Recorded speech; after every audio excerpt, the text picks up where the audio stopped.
নামাজ পড়ার জন্য নাওয়াইতুয়ান বলে নিয়ত করার কোন নিয়ম ইসলামে আছে কিনা?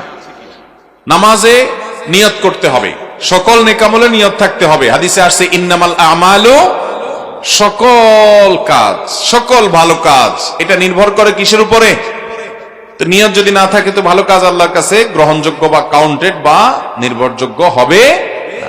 আল্লাহর কাছে ওইটা গ্রহণযোগ্য হবে, গণ্য হবে ভালো কাজ হিসাবে তখন যদি আপনার নিয়তটা ভালো থাকে।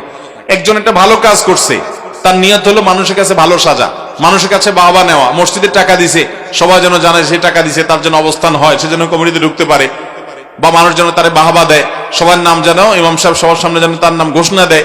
তো এই সমস্ত উদ্দেশ্য যদি দেয় তাহলে সে আমলটা আল্লাহর কাছে সওয়াব এর কারণ হবে না, এর মাধ্যমে সে সওয়াব পাবে না। তো এইভাবে সকল আমলে নিয়তের উপর নির্ভরশীল। ঠিক একইভাবে আপনি নামাজ পড়ছেন, আপনার নিয়ত থাকতে হবে। নামাজে কি নিয়ত থাকা লাগবে? নামাজে কয়েকটা নিয়ত থাকতে হবে। নাম্বার 1, প্রথম নামাজ